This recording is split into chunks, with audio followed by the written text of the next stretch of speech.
नमस्कार दोस्तों, मेरा नाम डॉक्टर उमा त्रिपाठी मिश्रा है। I am consultant gynaecologist and advance laparoscopic surgeon practising in Raipur.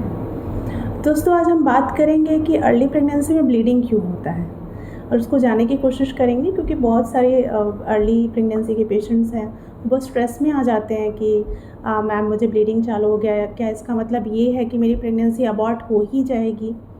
सो दोस्तों, I thought of making a small video on this.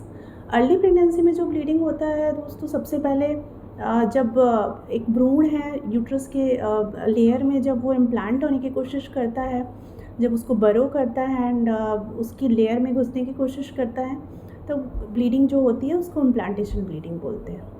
इसके बाद कुछ इस तरह से अगर समझते हैं कि ये आपका गर्भाशय होता है। बेसिकली गर्भाशय की जो एंडोमेट्रियम होती है, इनर लाइनिंग, गर्भाशय के अंदर बच्चा जब ठहरता है तो इसमें उसका बच्चे का वार एक डेवलप होता है, जिसको कि हम प्लेसेंटा बोलते हैं।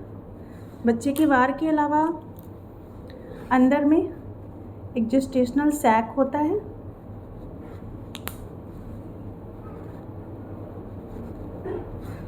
इस जेस्टेशनल सैक में एक आपका योग सैक होता है और ये एम्ब्रायो होता है। तो दोस्तों, ये जो प्लेसेंटा होता है, ये माँ की जो गर्भाशय की जो इनर लेयर होती है एंडोमेट्रियम, इससे कनेक्शंस बनाने की कोशिश करता है। तो जब ये कनेक्शंस बनते हैं तो हम इसको डेसिडुअल रिएक्शन बोलते हैं। मतलब कि बच्चे के और माँ के बीच में एक कनेक्शन बन रहा है। तो जब ये डेसिडुअल रिएक्शन होती है, जब ये सैक थोड़ा सा ग्रो होता रहता है साइज़ में, तभी यहाँ पे कुछ ब्लड वेसल्स रहती हैं, वो फ्रेजाइल होकर ब्लीड कर सकती हैं और ये ब्लीडिंग आपको बाहर के थ्रू ये मैनिफेस्ट होता है, जिसको कि हम ब्लीडिंग बोलते हैं अर्ली प्रेगनेंसी। अब ये ब्लीडिंग होने का मतलब ये नहीं है कि आपका प्रेगनेंसी अबॉर्ट हो ही गया। इसका समझने का ये मीनिंग है कि भ्रूण अपने आप को गर्भाशय में एडजस्ट करने की कोशिश कर रहा है, सो इसके कारण ब्लीडिंग हो रही है। इसके अलावा कई बारी अर्ली प्रेगनेंसी में ब्लीडिंग होने का कारण ये भी रहता है कि जो प्रेगनेंसी है वो वायबल नहीं है, आगे जाके वो प्रेगनेंसी वायबल नहीं है, मतलब कि वो प्रेगनेंसी आगे कंटिन्यू नहीं होने वाली है। और बेबी में ऐसे बेबीज़ यूजली जो नॉन वायबल रहते हैं, उनमें कुछ ना कुछ 90 to 95% डिफेक्ट होने के चांसेस रहते हैं। सो नेचर क्या करती है, उसको खुद ही अबॉर्ट करने की कोशिश करती है, क्योंकि अगर ऐसा बच्चा ग्रो होगा तो आगे जाके या तो इतना डिफॉर्म्ड होगा, डिफेक्टिव होगा कि बाद में पेरेंट्स को प्रॉब्लम हो जाएगी। So nature tries to abort them on its own. So इस कारण से ये ब्लीडिंग होता है। तो सबसे पहले जब भी ये ब्लीडिंग होता है, कभी आपको घबराना नहीं है, डरना नहीं है। आप अपने गायनेकोलॉजिस्ट को कॉल कीजिए if they are available on phone. अगर नहीं है तो डेफिनेटली उनके पास जाइए। वो आपको कुछ टैबलेट्स देंगे, जैसे कि प्रोजेस्टेरॉन सपोर्ट, जो कि अर्ली प्रेगनेंसी को सपोर्ट करने के लिए सबसे इम्पॉर्टेंट हार्मोन होता है।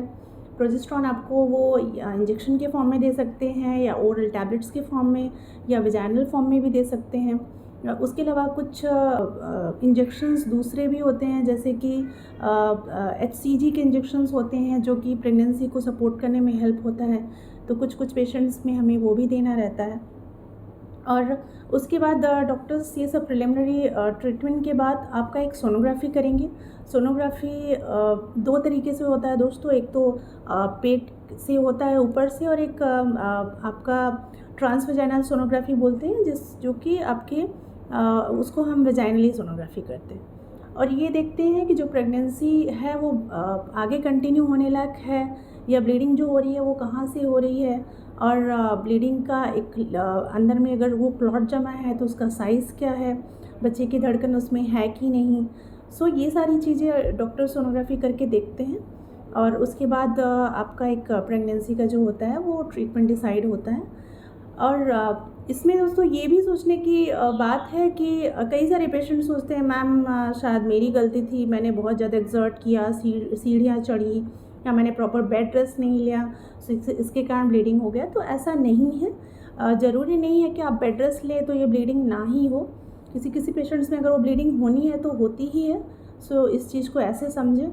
सो कई सारे पेशेंट्स अपने आप को गिल्टी समझने लगते हैं, स्पेशली इनफर्टिलिटी के पेशेंट्स, जिनको बहुत मशक्क़त से, बहुत उन्होंने बहुत पेन लेके वो प्रेगनेंसी कंसीव की है, ऐसे पेशेंट्स को और भी ज़्यादा इनसिक्योरिटी रहता है और भी ज़्यादा पैनिक हो जाते हैं कि मेरा बच्चा आगे सर्वाइव करेगा कि नहीं करेगा।